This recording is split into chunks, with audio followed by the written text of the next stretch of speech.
स्वागत है आप सभी का एनएफ न्यूज पर। मैं हूं आपके साथ रोहित।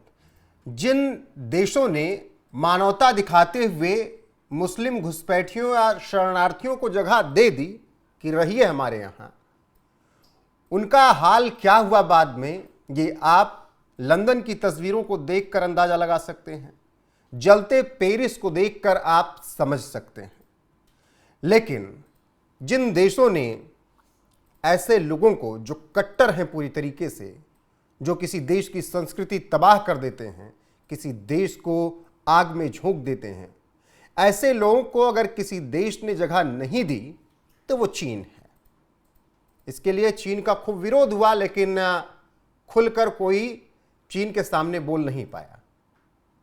चीन में हाल ये है कि मुस्लिमों को लगातार निशाना बनाया जाता है। रमजान और रोज़ा तक की इजाज़त नहीं है। और दुनिया के विश्लेषक तो यही कहते हैं कि चीन में इसीलिए शांति है, पेरिस और लंदन वाला हाल नहीं है। अब एक नया बयान आया है। ये बयान है लोपसांग सांगे का, जो कि ताइबेट के निर्वासित प्राइम मिनिस्टर के रूप में 2011 से 21 तक काम कर चुके हैं।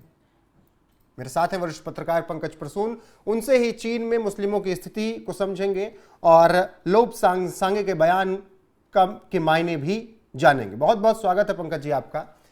सबसे पहले तो इस सवाल का जवाब दीजिए कि लोपसांग सांगे जो कह रहे हैं, क्या वो चीन की स्थिति को बयां कर रहे हैं या फिर चीन के विरोध में बोलते हुए इस बात को कह रहे हैं?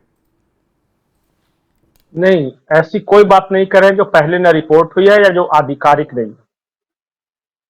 देखिए, चाइना में सबसे ज्यादा मुसलमान हैं शिंजियांग प्रांत में, और वहां ऐसे तो बहुत मुसलमानों की कम्युनिटी है, लेकिन सबसे बड़ी कम्युनिटी है उइगर मुसलमान जिसको बोलते हैं। कुल मुसलमानों की आबादी 1 करोड़ के आसपास है चाइना में। अभी पिछले साल चीन सरकार ने एक फरमान सुनाया और जितने भी मुसलमान रहते उनसे कहा कि अपना अपना कुरान चुपचाप वापस दे दो सरकार को। चीनी सरकार को ऐसा लगता है कि जब तक इनके पास एक भी कुरान की प्रति रहेगी तब तक ये चाइनीज नहीं हो सकेंगे, ये इस्लामिस्ट रहेंगे। और इस वजह से ये फरमान सुनाया है कि कुरान जो है तुम्हारे पास, ये हमें वापस कर दो। दूसरी बात कि ये जो उइगर मुसलमान हैं, इनकी जो मातृभाषा है वो तुर्की की भाषा से मिलती जुलती है जी। ये किसी जमाने में वहीं से माइग्रेट करके आए हैं। इनको कहा गया है कि अपनी भाषा नहीं बोलना है, चाइनीज बोलना है, मैंडरिन जिसको बोलते हैं आप। अगर गलती से वालेकुम सलाम या आदाब वगैरह सुन लिया तो समझ जाना ये हकीकत है। मतलब कि मैं ऐसा कुछ नहीं बोल रहा हूं जो ऑलरेडी रिपोर्टेड नहीं। चीन देश में कहीं भी किसी तरह का कोई हमला हुआ, आतंकी हमला ये है, तो वो सीधे सीधे चाइना की सरकार कहती है कि ये उइगर मुसलमानों ने किया होगा, और इसी वजह से वहां सुरक्षा बलों और उइगर मुसलमानों के बीच हिंसक झड़पें होती रहती हैं at regular interval of time. Media reports, Chinese media के रिपोर्ट्स, इधर उधर की नहीं, चाइनीज मीडिया के रिपोर्ट्स कहती है कि हजारों युवक उइगर मुसलमान आईएस आतंकी संगठन में शामिल हो चुके हैं। ये वहां की मीडिया कह रही है। बिल्कुल। लेकिन पंकज जी, जब उइगर मुसलमानों का जिक्र होता है, कहा जाता है कि चीन में उन पर अत्याचार होता है, लेकिन दुनिया उनके लिए आवाज नहीं उठाती है।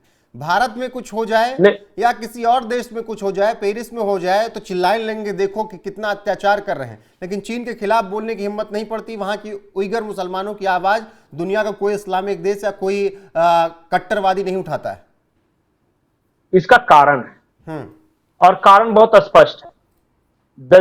द सो कॉल्ड खलीफाज ऑफ मुस्लिम्स, जो देश अपने आप को मुसलमानों का सबसे बड़ा हितैषी मानते हैं ना, for example Pakistan, Iran, Turkey, यही सब है ना, ये सब चाइना पे डिपेंडेंट है। तो जो रोटी देने वाले को कोई गाली नहीं देता, तो जब वो नहीं कहते, जैसे जब पाकिस्तान मुसलमानों के अत्याचार के बारे में नहीं बोलेगा, अगर ईरान नहीं बोलेगा, तुर्की नहीं बोलेगा, सऊदी नहीं बोलेगा, तो फिर किसकी हिम्मत है बोलने की? तो ये ज्यादा इकोनॉमिक है रीजन, धार्मिक रीजन कम है।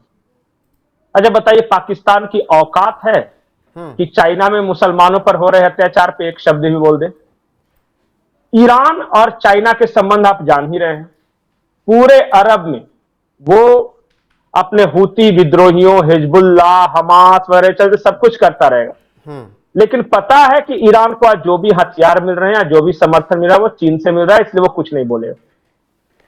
हमारे देश में मुसलमान का जो नैरेटिव है, जो उनके बीच जो नैरेटिव चलता है, वो ज्यादातर रेगुलेट होता है सऊदी से, पाकिस्तान से, या टर्की से, ईरान से। इन्हीं चारों देशों से होता है। इन्हीं चारों देशों का के नैरेटिव का मानसिक इन्फ्लुएंस जो है हमारे यहां के मुसलमानों पर है। तो वो जैसा करते हैं ये भी वैसा ही करते हैं। ये इंटरेस्टिंग जी। आपको इराक का जो मुसलमान है उसके मेंटेलिटी और भारत के मुसलमानों के मेंटेलिटी में बहुत फर्क नजर आएगा।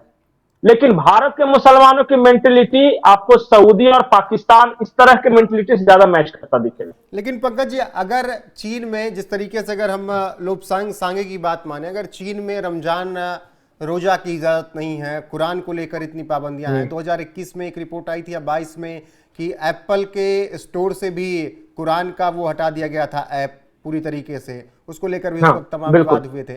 अगर और वहां जो इमाम है ना, जो इमाम हैं मस्जिदों में, उनकी नियुक्ति चीन की सरकार करती है, कोई भी इमाम नहीं बन सकता। तो अगर चाइनीज गवर्नमेंट डिसाइड करे कि कौन रहेगा, तो क्या आने वाले वक्त में ये चीन के लिए मुश्किल भी खड़ी कर सकते हैं अगर इनकी जनसंख्या बढ़ी? क्योंकि दुनिया में हमने देखा जहां जनसंख्या बढ़ी वहां पर किस तरीके से फिर तांडव मचाया। चाइना ने इसका भी उपाय कर रखा है। उन्होंने क्या किया है पता है? जो उनके बच्चे हैं, बच्चों को बचपन में ही माँ बाप से दूर करके और अपने यहां बोर्डिंग स्कूल जिसको बोल सकते हैं या एक ट्रेनिंग सेंटर बोल सकते हैं, वहां रखा है और कांटेक्ट में नहीं रहने देते। कहते ही कि ये जो हम इनको ट्रेन करेंगे ये चाइनीज नागरिक तैयार होंगे। आपको नाम नहीं रखना है, मोहम्मद वगैरह का नाम से जुड़ा हुआ कोई नाम वहां नहीं रख सकते। आपको हुंग चिंग मिंग रखना होगा नाम, चाहे आप उइगर ही क्यों ना हो।